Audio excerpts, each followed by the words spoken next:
A man crouches in the Judean wilderness. His back pressed against cold, jagged limestone. The air smells of dry dust and the sharp, metallic tang of adrenaline. The real question of this psalm isn't, how do I find a peaceful feeling? It is this: what do you do when the darkness has teeth? Around you requires a specific kind of mental endurance. And it is a defensive muscle that the modern world has almost completely destroyed. We do the exact opposite of what David does in the cave. When the medical report comes back with a shadow on the scan, or when the bank account drains down to a terrifying double digit, your mind does not narrow to one thing. It fractures into 100. You wake up at 2 in the morning, staring at the cold blue glow of your phone in a dark bedroom, opening dozens of browser tabs. You research the statistics. You map out the worst-case financial scenarios. You listen to the sharp, sudden vibration of a notification, and your stomach drops before you even read the text. Your chest tightens. The jaw clenches. The breathing becomes shallow. You are trying to fight the army by calculating the trajectory of every single spear. It is an impossible mathematics. It is a war of attrition that your nervous system was never designed to sustain. Most of us assume that worrying about a problem is the same thing as protecting ourselves from it. We believe that if we just analyze the threat from enough angles, if we gather enough data points, we can build a wall out of our own anxiety. Your exhaustion is not a biological failure. David is fighting for his life, his sanity, and his crown. The men hunting him do not want to negotiate. As he writes in the very next breath, it is the tax of a divided attention. When you fragment your focus across 50 different hypothetical catastrophes, you are giving the darkness exactly what it wants. You are letting the threat dictate the reality of the room. You become so obsessed with the mechanics of the crisis that you completely lose sight of the sanctuary. You let the crisis become the loudest voice in your head. This is why David's posture in the wilderness feels so deeply offensive to our modern sensibilities. He refuses to multitask his defense. He knows that you cannot stare at the beauty of the Lord and the edge of a bronze sword at the same time. If you try to do both, you will inevitably fixate on the sword. The human brain is hardwired for survival, constantly scanning the horizon for predators. Unless you deliberately force your gaze toward the temple, the army will always hijack your vision. You will forget the covenant. You will forget the light. You will only see the teeth. So, you have to make a choice in the dark. Are you going to calculate the odds of destruction? Or are you going to sit in the presence of the king? The choice is brutally difficult. It goes against every survival instinct you possess. It requires you to drop the illusion of control. They are advancing to devour his flesh. They are predators. The threat is not theoretical. It is breathing down his neck, to lay down the frantic late-night searching, and to leave your back completely exposed to the advancing forces while you look the other way. But David does not just model this singular focus. At the very end of the psalm, he leaves behind a specific, aggressive command for how to actually hold your ground when your mind is screaming at you to run. Look at the final verse written on the parchment. David issues a closing order to his own soul. He repeats it twice for impact. Wait for the Lord. Be strong and take heart, and wait for the Lord. In English, waiting sounds weak. It sounds helpless. It sounds like sitting in a chair, watching the door, hoping the rescue party arrives before the assassins break through the barricade. It implies you have run out of options. But the Hebrew text holds a completely different image. The verb David uses is kava. It appears across the Old Testament, and it is deeply physical. Its root meaning is to bind together, to collect, to twist. It is the ancient word for making a rope. Picture a rope maker in the dusty streets of Jerusalem. You take thin, fragile, easily broken strands of hemp or flax. You gather them in your calloused hands. You twist them. This matters because every one of us will eventually walk into a season where the coffee mug theology completely fails. You weave them together. You pull them tight against the tension. One single strand snaps under the slightest pressure. But woven strands hold the weight of a cargo ship. Woven strands hold a heavy canvas tent in a brutal storm. Woven strands survive the tension. Kavah is the act of twisting your frayed mind around an immovable object. The prophet Isaiah uses the exact same word a few centuries later. He writes, "Those who wait on the Lord will renew their strength. They will soar on wings like eagles." Isaiah is not talking about people standing in line. He is talking about people who are bound to the throne. They exchange their fragile, single strand of strength for the unbreakable cord of his presence. The army marches closer. You twist the cord. The dogs bark in the dark. You twist the cord. The torches burn the edges of the camp. You pull the rope tight. You bind your fragile attention to the Ori. You bind your panic to the light. Waiting is not a passive surrender to the clock. It is the aggressive reinforcement of the mind. Every time the fear tells you to look at the spear, you pull your gaze back to the temple. You weave your current crisis into the historical reality of the covenant. You remind yourself that the king who split the sea, a doctor's phone call pulls the floor out from under you, a betrayal shatters a family, is the same king who pledged his radiant protection over your life. You do not wait for the situation to change. You wait for the Lord. This is how you fortify a crumbling heart. This is how you build a fortress out of a single word. But the ultimate proof that this ancient strategy works is not found in the vocabulary. It is found in the physical posture of the man sitting in the dirt. The ink dries on the rough parchment. The torches are still burning in the valley below. The men with the iron swords have not packed up their camps. The feral dogs are still straining against their thick leather tethers, snapping at the chill in the air. The physical threat has not evaporated into the Judean night. If you look strictly at the material evidence, nothing has changed in the last 30 minutes. But watch the shoulders of the hunted man.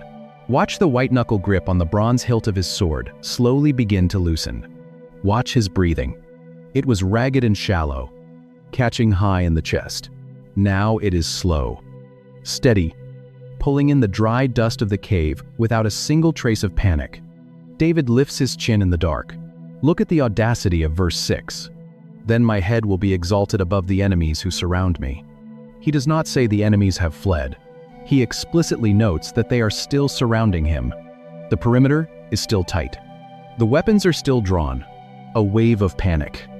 So heavy, you can physically feel it in your jaw and your chest. Wakes you up at 3 in the morning. But he is no longer looking at them at eye level. By anchoring his mind to the temple, he has mentally ascended. He is standing on the high ground of the covenant. He is entirely surrounded. He is entirely secure. The deliverance is not a suddenly empty valley. It is the stillness of the king. David has taken the single, fragile strand of his terror and woven it into the unbreakable cord of God's sworn presence. He has bound himself so tightly to the sanctuary that the cold limestone cave effectively becomes the Holy of Holies. The army outside no longer dictates the atmosphere inside. The fear breaks, not because the danger leaves, but because the Ori, the radiant, pledged protection of the sovereign, has flooded the cramped, unlit space. His own soldiers watch him from the shadows.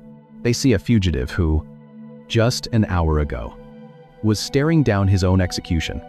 Now, they see a man who is actively preparing a celebration. The text says he will offer sacrifices with shouts of joy. He does not wait for the dawn to verify the rescue. He does not wait for the scouts to report that the enemy forces have retreated. He begins the victory song in the absolute pitch black, with the spears still aimed at the entrance. Because the legal claim of the covenant is more real to his nervous system than the edge of a blade, when the fear is entirely justified, a poetic metaphor is not enough to keep you from collapsing. You do not need a coping mechanism. This is the actual power of the one-word defense. When you refuse to multitask, your panic, when you consolidate your fragmented focus into a chat, one thing, the darkness loses its authority. The terror drains out of the dirt. You realize that the army can besiege the mountain, but they cannot enter the tent. But this ancient strategy was not recorded just to impress us with David's bravery, because this exact blueprint, written by a man waiting in the dark, reaches directly into the room where you are sitting right now. A hunted king sat in a limestone cave surrounded by iron, and he invoked the radiant light of the covenant. The enemy forces advanced to devour his flesh, and he anchored his mind to the incense of the sanctuary. The fear demanded his fractured. Panicked attention, and he starved the terror by looking at one thing. The threat of destruction multiplied in the valley below, and he violently refused to multitask his defense. The darkness of the wilderness pressed against his spine, and the sovereign's sworn treaty held the line. A desperate fugitive gathered the fragile strands of his anxiety and twisted them into an immovable cord. You need a fortress. And David knew how to build one. But to see how he actually survived this night, you have to look past the English. The army kept its perimeter tight in the cold night, and the man in the dirt began to sing his victory. Same covenant, same focus, same God. But maybe the part that stays with me most is the rope.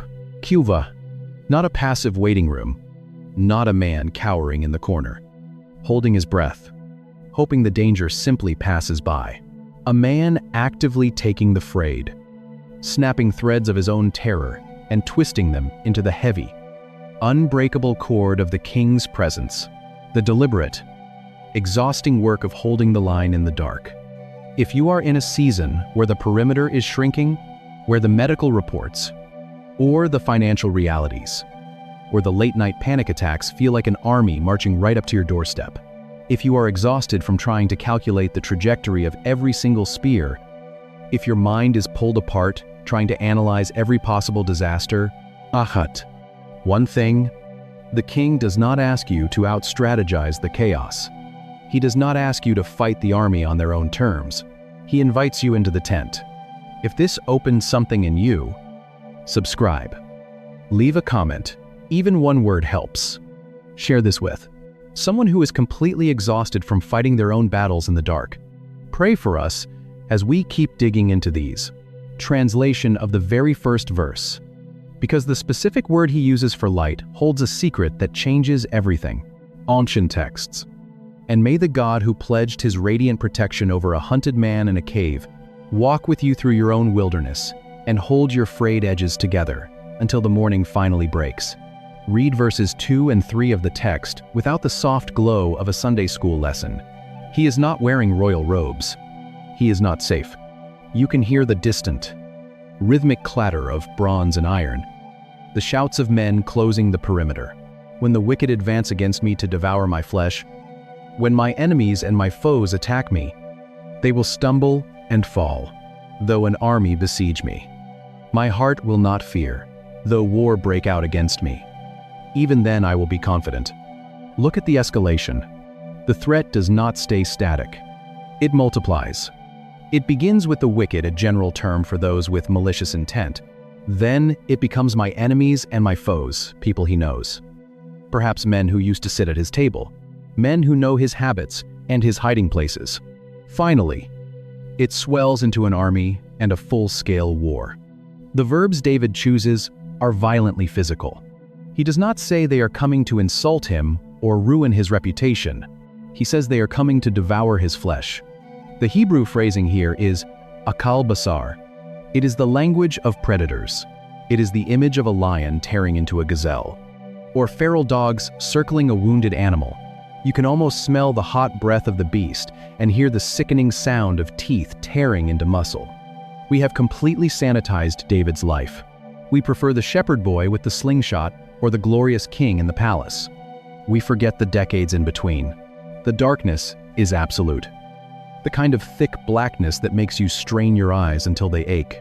We forget the dirt under his fingernails, the hunger carving hollows into his cheeks, and the vibration of marching feet echoing off the walls of a limestone cave. The men looking for him are carrying cold iron. They have orders to leave no survivors. This is not a metaphor for spiritual discouragement. It is the literal description of a manhunt. And yet, right in the middle of this escalating terror, as the squad becomes a platoon, and the platoon becomes an army encircling his position, David makes an impossible statement. Even then, I will be confident. The word translated as confident is batash. It means to attach oneself, to trust, to feel completely secure. It literally carries the imagery of having something solid, like a heavy stone wall, to lean your entire body weight against without fear of it giving way. How does a man feel careless when he is surrounded by swords? How does a fugitive feel secure when his enemies are closing the perimeter? Psychology might call this denial, a trauma response, a desperate man talking himself into a delusion because the reality of the bronze shields is too much to bear. But David is not practicing toxic positivity. He is not ignoring the army. He sees the weapons, he hears the boots, but he is engaging in a highly specific, calculated mental discipline that the ancient world understood perfectly. You have probably seen the opening line of the song he is composing right now. You have seen it printed in pastel cursive on a floral coffee mug. He is refusing to let the crisis define the reality of the room. To understand how he does it, we have to step back into the dark and watch what happens when the chaos finally reaches his doorstep. Torches flare in the valley below. The perimeter shrinks. Iron scrapes against limestone. Dogs pull at their tethers. Snapping at the dry air, the dust rises, coating the back of the throat. The heat of the approaching fires cuts through the Judean cold. The hunters are methodical. They sweep the caves. They block the mountain passes. They cut off the water supply. The enemy forces march in rhythm. The ground vibrates under David's boots. The sound bounces off the narrow canyon walls, amplifying the terror. Every exit closes. Every shadow hides a blade. There is nowhere left to run. The physical evidence says the king is finished. David sits in the dirt. His men watch him. They grip their weapons, knuckles turning white in the dark. They wait for a signal. They wait for a tactical retreat. They desperately want a plan. He does not draw his sword. He does not unroll a map. This is not surrender. It is recalibration. Fear demands a fixed gaze. It screams for your undivided attention. It magnifies the bronze shields until they consume the horizon. You have seen it cross-stitched onto a decorative pillow, or painted on reclaimed wood in a quiet suburban living room. It makes the approaching army feel like the only truth left in the world. It tells you the physical threat is the ultimate authority in the room. David refuses the illusion. He breaks the stare. Kings rely on chariots. Commanders rely on numbers. Soldiers rely on iron. David relies on none of these. He forces his eyes upward. He breathes in the thick dust. He feels the rough rock pressing into his spine. He feels his own heartbeat slowing down in his chest. He is ranking his realities. The wicked advance. The enemies attack. The army besieges. The war breaks out. 4 waves of escalating chaos. 4 waves of physical terror. The army is real. The spears are sharp. The danger is imminent. But the army is not supreme. David opens his mouth in the dark. He does not shout at the enemy. He does not whisper instructions to his men. He begins to sing. He drops a single phrase into the night air.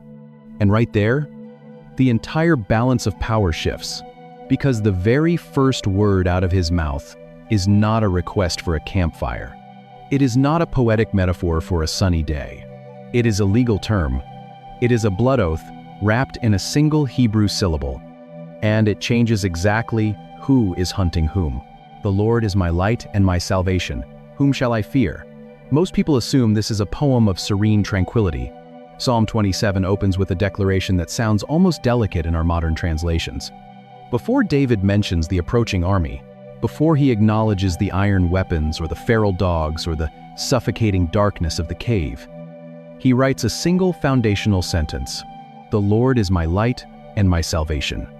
The word our English Bibles translate as light is the Hebrew noun, or, because David attaches it to himself, it becomes Ori, my light. It is a word that echoes all the way back to the Black Waters of Genesis chapter 1, where the voice of the Creator shatters the primordial void.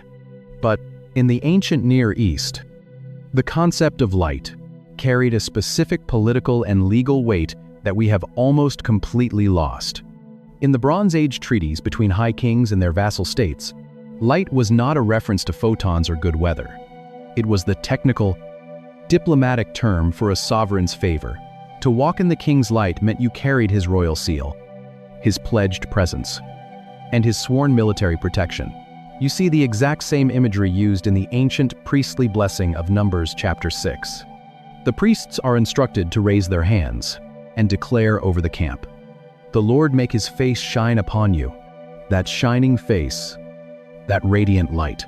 They picture David sitting under an olive tree, watching sheep graze, strumming a harp while a gentle breeze blows. Is the smile of the king looking directly at his covenant partner. That ancient legal context changes everything about the dirt floor, where David is sitting. When David says the Lord is Ori, he is not asking for a candle so he can see the walls of the cave. He is pulling a signed document out of the royal archives. He is legally invoking the sworn protection of the highest authority in the cosmos. If seeing the ancient legal structure behind these familiar verses is changing the way you read your Bible, you're exactly who this channel is for. Hit subscribe and leave a thought in the comments. Because every week, we dig past the English translation to uncover what the authors actually meant. So David holds up the covenant in the dark. He is not reciting a soothing poem to calm his nerves. He is activating a jurisdictional boundary. He knows that if the king of the universe has pledged his Ori, his radiant protection, then the army marching outside the cave is no longer his problem to solve. The men carrying the spears have just unknowingly picked a fight with the throne. But recognizing the light is only the first half of the strategy, because what David decides to focus on next is the most counterintuitive military decision in the entire biblical record. They read it as a soothing mantra for a mildly inconvenient Tuesday. But if you look at the physical reality of what is happening around him, the enemy forces break the tree line. The torches burn closer. The shouts grow louder. The dogs strain at their leashes. The smell of wood smoke and sweat fills the canyon. The dust chokes the air. David does not ask for more swords. He does not ask for a better shield. He does not ask for a secret exit out of the valley. He asks for exactly one thing. Look at verse 4. "One thing I ask from the Lord. This only do I seek, that I may dwell in the house of the Lord all the days of my life, to gaze on the beauty of the Lord and to seek him in his temple."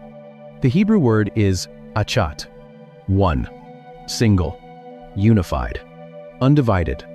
When a man is about to be slaughtered, he usually begs for his life. He begs for reinforcements. He begs for a sudden storm to wash away the opposing army. David begs for a temple visit. It sounds like madness. It sounds like a man whose mind has finally snapped under the relentless pressure of the wilderness. But this is not a distraction technique. It is a tactical anchor. The spears point toward the cave. The arrows knock against taut bowstrings. The shields lock together in a bronze wall.